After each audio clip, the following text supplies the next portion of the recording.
प्रस्तुत है शरद जोशी जी का जीवन परिचय। इनका जन्म हुआ 21 मई 1931 और मृत्यु 5 सितंबर 1991। जीवन परिचय। प्रबुद्ध, स्वतंत्र और बेबाक पत्रकार एवं व्यंग्यकार शरद जोशी जी का जन्म 21 मई 1931 में मध्य प्रदेश के उज्जैन जिले में मुगरमुट्टे नामक मोहल्ले में एक कर्मकांडी ब्राह्मण परिवार में हुआ था। वे एक स्थापित और सम्मानित व्यंग्यकार थे। उनके बचपन का नाम बच्चू था। शरद जोशी जी के पिताजी का नाम श्रीनिवास जोशी था। वे रोडवेज में डिपो मैनेजर के पद पर कार्यरत थे। शरद जोशी जी की माताजी का नाम श्रीमती शांति जोशी था। वे अत्यंत ही धार्मिक संस्कारों वाली महिला थीं। शरद जोशी की प्रारंभिक शिक्षा उज्जैन में हुई थी। इसके बाद उन्होंने दौलतगंज मिडिल हाई स्कूल्स की परीक्षा पास करने के उपरांत इंदौर के शासकीय होलकर विज्ञान महाविद्यालय से स्नातक की डिग्री हासिल की। अपने अध्ययन के दौरान ही उनका साहित्य के क्षेत्र में पदार्पण हो गया था। शुरुआत में वे कहानियां लिखते थे, लेकिन बाद में पूरी तरह से व्यंग्य लेखन ही करने लगे। सन 1950 के दशक में उन्होंने अपने करियर की शुरुआत समाचार पत्रों और रेडियो में बतौर लेखक के रूप में की थी।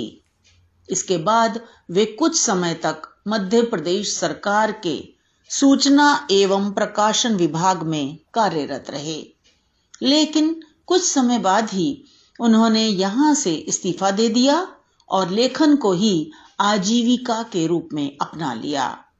उनके व्यंग्य पाठकों द्वारा सराहे जाते थे। अपने वक्त की सामाजिक, राजनीतिक और सांस्कृतिक विसंगतियों को उन्होंने अत्यंत पैनी निगाह से देखा। अपनी पैनी कलम से बड़ी साफ गोई के साथ उन्हें सटीक शब्दों में व्यक्त किया। शरद जोशी पहले व्यंग्य नहीं लिखते थे, लेकिन बाद में उन्होंने अपनी आलोचना से खिन्न होकर व्यंग्य लिखना शुरू कर दिया। वे भारत के पहले व्यंग्यकार थे जिन्होंने पहली बार मुंबई में चकल्लस के मंच पर 1968 में गद्य पढ़ा और किसी कवि से अधिक लोकप्रिय हुए। एक ऐसे दौर में जब देश में सांप्रदायिकता अपने चरम पर थी, एक अन्य धर्म की स्त्री से प्रेम और फिर विवाह कर जोशी जी ने सामाजिक राजनैतिक परिवेश पर अपने व्यंग्य रचनाओं के माध्यम से गहरी चोट की।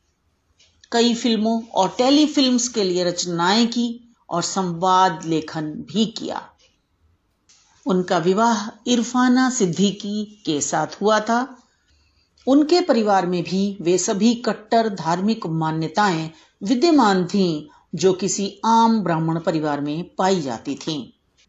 यही कारण था कि उनका परिवार किसी अन्य धर्म की लड़की के साथ हुए उनके विवाह को आजीवन मान्यता नहीं दे पाया। इस प्रकार इरफाना सिद्दीकी जी के साथ विवाह करके उन्होंने अपनी धर्मनिरपेक्षता, स्वतंत्र विचार और निर्भीकता का अदम्य परिचय दिया। 5 सितंबर 1991 में मुंबई में शरद जोशी जी की मृत्यु हो गई। रचनाएं। व्यंग्य संग्रह के अंतर्गत परिक्रमा, किसी बहाने, तिलिस्म, राह किनारे बैठ। मेरी श्रेष्ठ व्यंग्य रचनाएं। दूसरी सतह, हम भ्रष्टन के भ्रष्ट हमारे, यथासंभव, जीप पर सवार इल्लियां। नाटकों में अंधों का हाथी, एक गधा उर्फ अल्दाद खां। उपन्यास मैं और केवल मैं। लघु कथाएं क्रमशः प्रगति, कला और प्रतिबद्धता, बुद्धिजीवियों का दायित्व, लक्ष्य की रक्षा, शेर की गुफा में न्याय। टीवी धारावाहिक यह जो है जिंदगी, मालगुडी डेज, विक्रम और बेताल, सिंहासन बत्तीसी, वाह जनाब, दाने अनार के, यह दुनिया गजब की, लापतागंज। फिल्मी संवाद, क्षितिज, गोधूली, उत्सव, उड़ान, चोरनी, सांच को आँच नहीं, दिल है कि मानता नहीं। संपादन कार्य शरद जोशी जी ने नई दुनिया, ज्ञानोदय, साप्ताहिक हिंदुस्तान, नवभारत टाइम्स जैसे अखबारों के लिए भी नियमित रूप से लेखन कार्य किया था। बताया जाता है कि इंदौर के नई दुनिया अखबार में परिक्रमा कॉलम से उनकी प्रसिद्धि और लेखक के रूप में उनकी पहचान बनी थी। वहीं नवभारत टाइम्स में उनका कॉलम प्रतिदिन काफी लोकप्रिय रहा था, जो लगातार 7 वर्षों तक प्रकाशित हुआ था। भाषा शैली। उनकी भाषा सरल, सहज और जीवंत होती है। वे आम बोलचाल की भाषा का उपयोग करते थे, जिससे पाठक उनके लेखन से तुरंत जुड़ जाते थे। इनकी भाषा में देशज व विदेशी शब्दों के प्रयोग देखने को मिलते हैं। भाषा में एक विशिष्ट प्रभाव तथा शब्दों का चयन सटीक और स्थान स्थान पर मुहावरों के प्रयोग से भाषा में हास्य व चंचलता आ गई है। शरद जोशी की रचनाओं में हास्य रस की अत्यंत सूक्ष्म और मार्मिक अभिव्यक्ति होती थी। वे गंभीर विषयों को भी इतने हल्के फुल्के और मनोरंजक तरीके से प्रस्तुत करते थे कि पाठक हंसते हंसते सोचने को मजबूर हो जाते थे। उनकी रचनाओं में लयात्मकता और प्रवाह होता है, जिससे पाठक को पढ़ते समय एक संगीतात्मक आनंद की अनुभूति होती है। वे अपने शब्दों से चित्र खींचने में माहिर थे। उनकी लेखन शैली में ऐसा चित्रण होता है कि पाठक के सामने पूरे दृश्य सजीव हो उठते हैं। शरद जोशी जी ने मुख्य रूप से हास्य व्यंग्य प्रधान शैली को अपनाया। उनकी भाषा शैली और प्रस्तुति का ढंग विषय के मुताबिक होता था, जो सीधा पाठक के दिल में उतरता था। जोशी जी अपनी विशिष्ट साहित्यिक शैली के लिए भी प्रसिद्ध थे, जो अक्सर विभिन्न सांस्कृतिक और आर्थिक चिंताओं पर चतुर आलोचना के साथ मजाकिया व्यंग्य को जोड़ती थी। साहित्यिक योगदान। उन्होंने अपनी व्यंग्य रचनाओं में समाज में पाई जाने वाली सभी विसंगतियों का बेबाक चित्रण किया है। पाठक इस चित्रण को पढ़कर चकित भी होता है और बहुत कुछ सोचने को विवश भी। शरद जोशी के व्यंग्य में हास्य, कड़ुआहट, मनोविनोद और चुटीलापन दिखाई देता है, जो उन्हें जनप्रिय और लोकप्रिय रचनाकार बनाता है। उनके ओजपूर्ण व्यंग्य ने अपने समय में लोकप्रियता की चरम सीमा को पार किया है।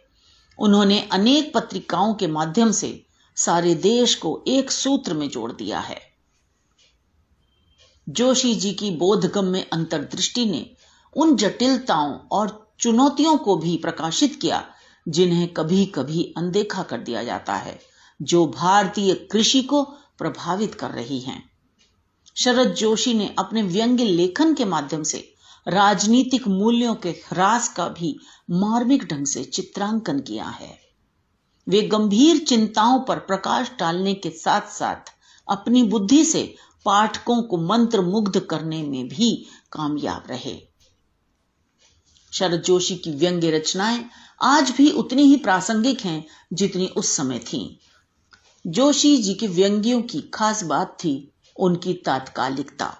वे किसी घटना पर तुरंत व्यंग्य लिखते थे, जिससे पाठक उससे आसानी से जुड़ जाता था। भ्रष्टाचार, शोषण, विकृति और अन्याय पर अपनी कलम से प्रहार करने का कोई भी मौका वे छोड़ते नहीं थे। उन्होंने सांस्कृतिक, सामाजिक, राजनीतिक, यहां तक कि धार्मिक सभी विषयों पर व्यंग्य किया। जितनी विविधता उनके विषयों में दिखाई देती है, उतनी ही उसके प्रस्तुतिकरण में भी झलकती है। पुरस्कार व सम्मान। शरद जोशी जी को वर्ष 1983 में चकल्लस पुरस्कार से सम्मानित किया गया। वर्ष 1990 में जोशी जी को भारत के प्रतिष्ठित सम्मान पद्मश्री के सम्मान से सम्मानित किया गया। काका हाथरसी सम्मान से भी इन्हें सम्मानित किया गया। इंदौर की मध्य भारत हिंदी साहित्य समिति द्वारा उन्हें सारस्वत मार्तंड की उपाधि से भी सम्मानित किया गया। 25 वर्षों तक वे कवि सम्मेलन के मंचों से गद्य पाठ करते रहे। इसके अतिरिक्त मध्य प्रदेश सरकार ने उनकी स्मृति में शरद जोशी सम्मान शीर्षक से एक पुरस्कार की स्थापना की है, जो प्रत्येक वर्ष लेखन के क्षेत्र में उत्कृष्ट उपलब्धि के लिए व्यक्तियों को दिया जाता है। इसमें 51,000 रुपए का नगद और प्रशस्ति पत्र शामिल है। कांति कुमार जैन जी का यह कथन गौरतलब है। शरद जोशी जो भी करते शिद्दत से करते। यदि शरद जोशी का था तो यह शिद्दत का भी था। शरद जोशी ने इरफाना से प्रेम किया, शिद्दत से किया। व्यंग्य लिखे, शिद्दत से लिखे। अफसर से शत्रुता निभाई, शिद्दत से निभाई। शरद जोशी जी के शब्दों में, लिखना मेरे लिए जीवन जीने की तरकीब है। इतना लिख लेने के बाद अपने लिखे को देख मैं सिर्फ यही कह पाता हूं कि चलो इतने बरस जी लिया। यह न होता तो इसका क्या विकल्प होता, अब सोचना कठिन है। लेखन मेरा निजी उद्देश्य है। तो ये तो थी जीवनी। मुझे आशा है आपको पसंद आई होगी, आपको जरूर इससे लाभ होगा। अन्य जीवनियों के लिए डिस्क्रिप्शन में जरूर देखें और उन्हें भी अवश्य देखकर अपने कमेंट्स जरूर दें। हमें इंतजार रहेगा। तो मिलते हैं अगली जीवनी में। धन्यवाद।